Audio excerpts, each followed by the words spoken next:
Assalamualaikum warahmatullahi wabarakatuh. Innal hamdalillah wassalatu wassalamu ala Rasulillah wa ala alihi wa ashabihi wa mawalah wala haula wala quwata illa billah ma ba'd. Alhamdulillah kaum muslimin yang rahmati Allah Subhanahu wa taala.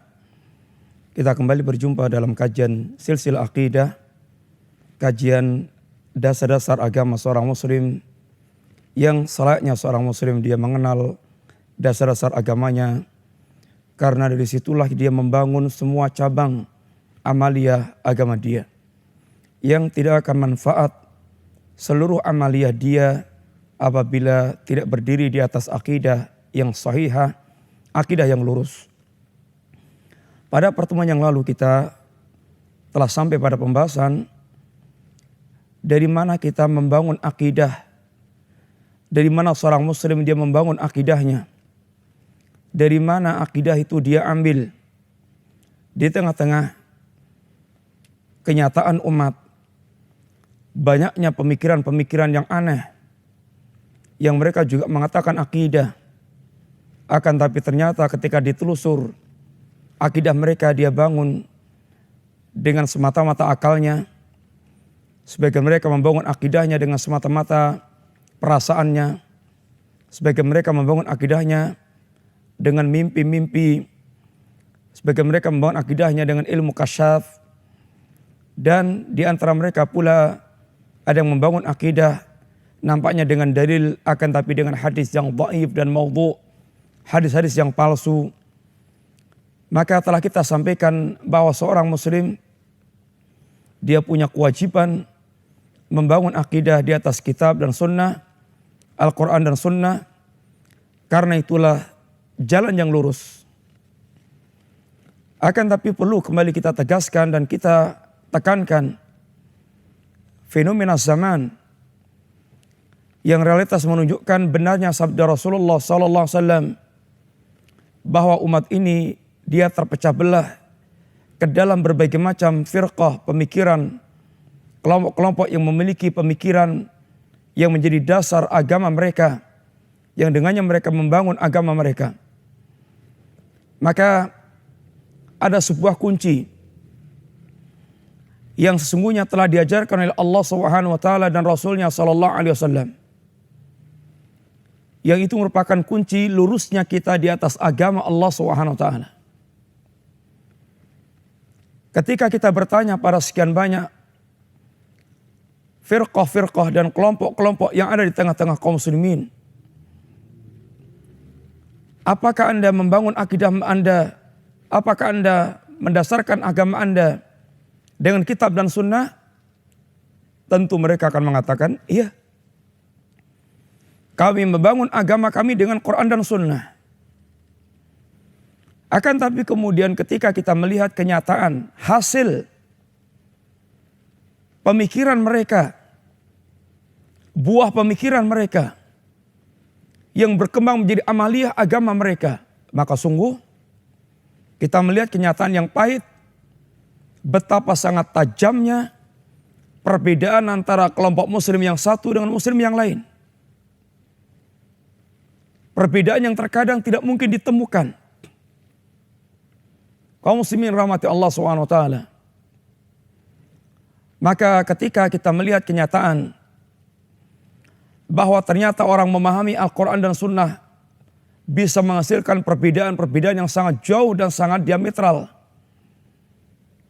tentu di sana harus ada pengangkat dari semua khilaf yang akan menyelesaikan semua khilaf, perbedaan yang ada. Disinilah maka para ulama mengajarkan dan menegaskan kunci ketiga dalam kitab beragama, yang ini banyak sekali dilupakan atau bahkan hilang pada sebagian kaum muslimin, yaitu wajibnya kita memahami Al-Quran dan Sunnah dengan pemahaman salaful ummah.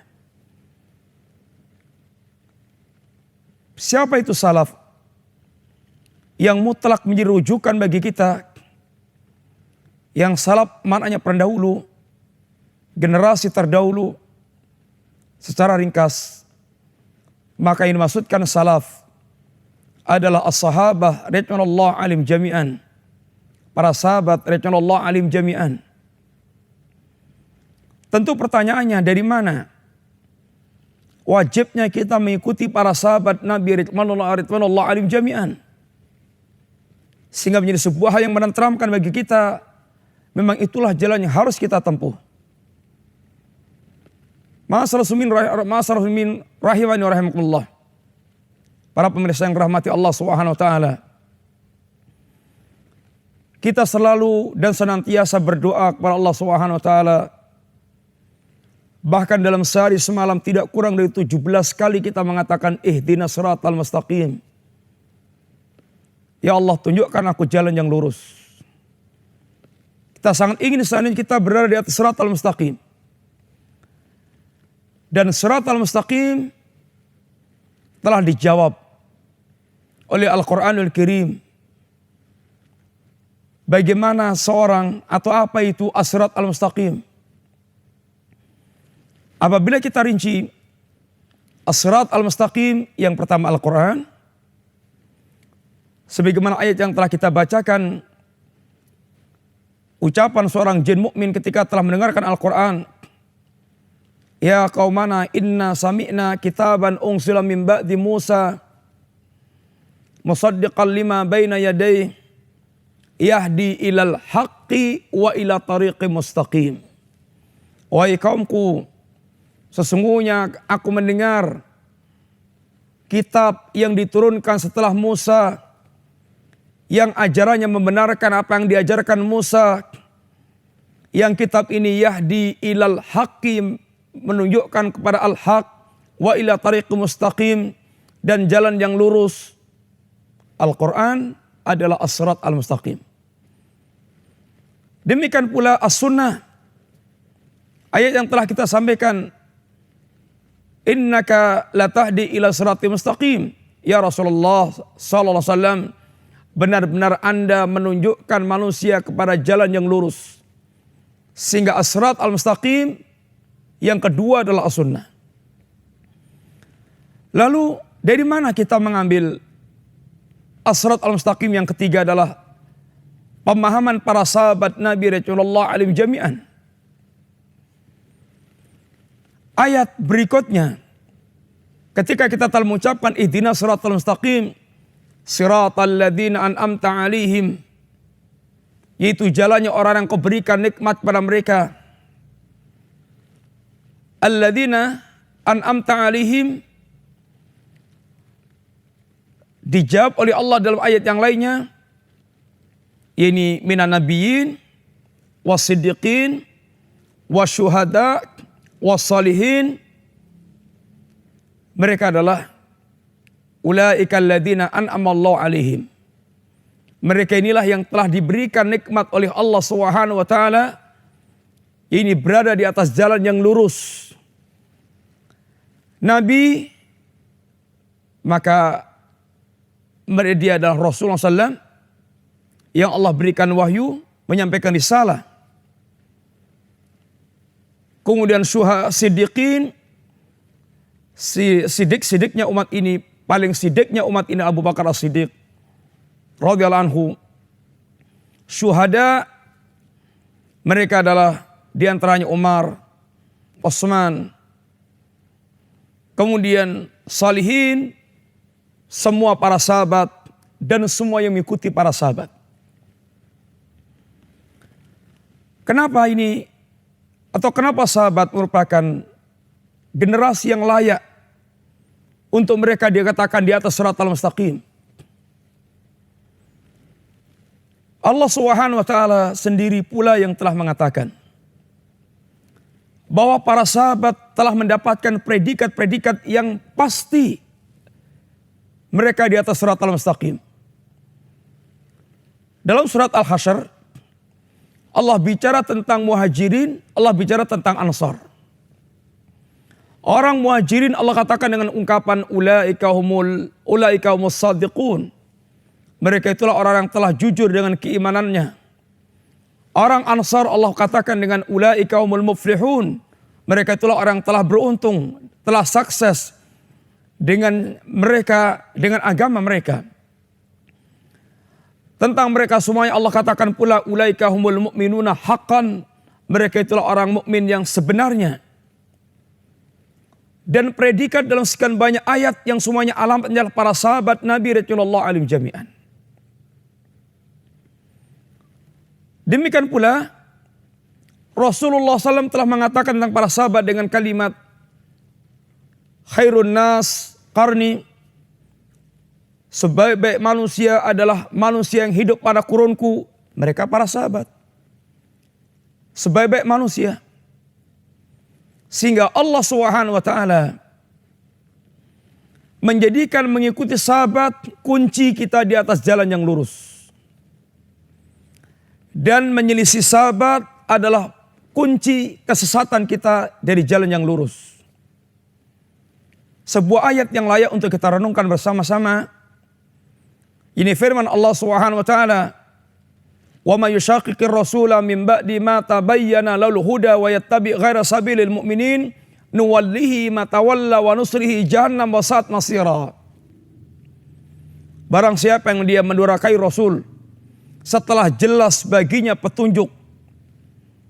Barang siapa yang dia mendurhakai Rasul setelah jelas baginya petunjuk. Kemudian Allah tidak mencukupkan di sini. Yang sesungguhnya seandainya Allah mencukupkan di sini pun telah cukup. Akan tapi Allah berikutnya sertakan wa yattabi ghaira sabilil mu'minin. Dan mereka mengikuti selain jalannya kaum mukminin. Dan mereka mengikuti selain jalannya kaum mukminin. Siapa yang dimaksudkan dengan sabilil mu'minin? Yang apabila diselisih jalannya, apabila menyimpang dari jalannya, maka Allah akan mengatakan nuwallihi ma tawalla wa nusrihi jahannam. Akan kami palingkan kemana dia berpaling dan akan kami lemparkan dia ke jahanam. Apakah yang dimaksudkan mukminin dalam ayat tersebut adalah Rafidah, Syiah Rafidah, atau Khawarij, atau Sufi, atau Mu'tazilah, atau yang mana? Tentu tidak ada jawaban lain kecuali mereka adalah para sahabat Nabi radhiyallahu anhum jami'an. Al-Imam Ibn Al-Qayyim Al-Jauziyah rahimahullah ta'ala beliau mengatakan di antaranya, kullu man kana a'rafu lil haq wa atba'u lahu kana ahaqqu bisiratil mustaqim, kana aula bisiratil mustaqim. Setiap orang yang mereka itu paling mengetahui tentang al-haq dan paling ittiba', paling mengikuti al-haq, maka mereka itu orang yang paling berhak untuk dikatakan di atas siratal mustaqim. Seandainya kita tanya, dari generasi umat dari awal para sahabat sampai sekarang, siapakah yang paling faham tentang al-haq yang diajarkan Rasulullah SAW? Apabila kita menjawab, kitalah yang lebih faham, tentu merupakan keterlaluan, jawaban yang keterlaluan. Dan tentu insya Allah umat akan sepakat yang paling faham, yang paling mengenal kebenaran adalah para sahabat Nabi radhiyallahu anhum jami'an. Karena mereka yang langsung diajar oleh Nabi, mereka menyaksikan turunnya wahyu Allah SWT, mereka langsung berinteraksi dengan kenyataan dengan turunnya ayat tersebut.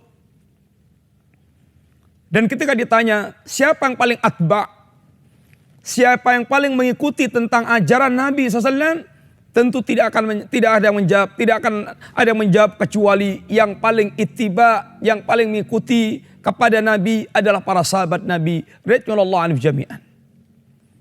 Maka mereka a'raf dan mereka adalah atba'. Orang paling mengenal al-haq dan paling mengikuti kebenaran, maka mereka yang paling berhak di atas siratal mustaqim. Maka Ibnu Mas'ud radhiyallahu anhu beliau mengatakan, "Man kana minkum mustannan falyastanna biman qad mat." Barang siapa yang dia ingin mengambil sunnah, maka ambillah sunnahnya orang telah meninggal. Fa innal hayya la tu'manu alaihil fitnah. Karena orang yang masih hidup tidak aman dari fitnah. Orang masih hidup masih memungkinkan dia sesat. Tapi orang telah meninggal telah ditutup lembaran sejarah hidupnya dan telah jelas sejarah hidup mereka. Lalu beliau mengatakan, ulaika ashabu Muhammadin sallallahu alaihi wasallam. Mereka itulah para sahabat Nabi sallallahu alaihi wasallam. Mereka para sahabat Nabi ridwanullah alaihim jami'an. Kenapa kita diperintahkan oleh Ibnu Mas'ud radhiyallahu anhu agar mengikuti para sahabat Nabi? Mereka adalah kanu afdala hadil ummah. Para sahabat adalah seutama-utama umat ini. Wa abarrahum quluban, dan pemilik hati yang paling baik. Wa maqaha ilman, ilmunya paling mendalam.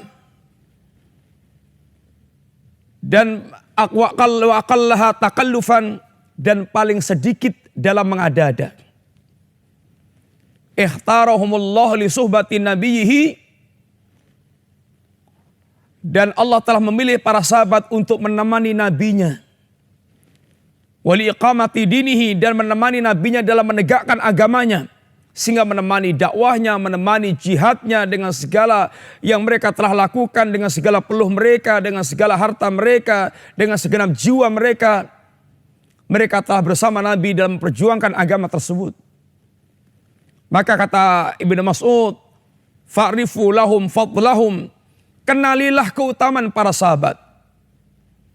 Kenalilah keutamaan para sahabat. Wattaba'u atharahum, wattabi'u atharahum, dan ikutilah asar-asarnya para sahabat. Ittabi'u atharahum, ikutilah asarnya para sahabat. Wattamassaku min akhlaqihim wa dinihim, dan pegangilah akhlak mereka dan agama mereka. Fa innahum kanu ala hadil mustaqim, karena para sahabat mereka berada di atas petunjuk yang lurus. Ungkapan Ibnu Mas'ud radhiyallahu anhu, ungkapan yang merupakan kesimpulan dari pembicaraan Al-Quran dan Sunnah untuk generasi kita sekarang ini. Tidak ada jalan lain kecuali mengikuti para sahabat Nabi radhiyallahu alaihim jami'an. Tidak ada cara lain. Sebagaimana ketika Allah Subhanahu wa taala, sebagaimana ketika Nabi menyebutkan tentang iftiraqul ummah, bahwa umat ini akan terpecah belah menjadi sekian banyak kelompok, maka yang Nabi perintahkan adalah tamassaku biha, addu 'alaiha binawajid. Ketika Nabi cerita, wa may ya'is minkum fasayara ikhtilafan katsira, barang siapa di antara Anda yang masih hidup, masih panjang umurnya, akan melihat penyimpangan yang sangat banyak. Ketika Nabi menerangkan seperti ini, lalu apa yang Nabi katakan, nasihatkan kepada kita? Alaikum bisunnati wa sunnatil khulafair rasyidin al-mahdiyyin. Wajib bagi kalian untuk memegangi sunnahku dan sunnah para sahabatku. Tamassaku biha wa addu 'alaiha binawajid. Pegangi sunnah itu dan gigit dengan gigi geram Anda. Wa iyyakum wa muhdatsatil umur, dan hati-hatilah Anda dengan segala perkara agama yang baru. Fa inna kulla muhdatsatin bid'ah, karena setiap yang muhdats dalam agama adalah bid'ah. Wa kulla bid'atin dhalalah, dan setiap yang bid'ah merupakan kesatan. Dan ditegaskan hadis yang lainnya, wa kulla dhalalatin finnar, dan setiap yang sesat ujungnya adalah neraka. Saya akan tutup dengan kisah Imam Ahmad, bagaimana beliau berdalil dengan salaful ummah ketika fitnah khalqul Quran, di mana Imam Ahmad termasuk di antara ulama yang menjadi korban fitnah Quran makhluk di zaman pemerintahan Abbasiyah, yang mereka terpengaruh dengan akidah Mu'tazilah, ini Quran makhluk. Dan Imam Ahmad dipenjara bukan seminggu 2 minggu, akan tapi sampai 3 generasi raja, dalam rangka mempertahankan akidah Quran adalah kalamullah dan bukan makhluk. Sampai kemudian di zaman Al-Wathiq, kalau tidak keliru, Imam Ahmad dipanggil Dan kemudian singkat cerita terjadilah dialog. Imam Ahmad yang pertama kali tanya, apakah di hadapannya adalah ulama Ahlul Bid'ah, Ahmad bin Abi Duat. Imam Ahmad tanya, apakah yang Anda serukan pada manusia ini Al-Quran makhluk adalah sesuatu yang didakwahkan Rasulullah SAW? Kata dia, la, tidak.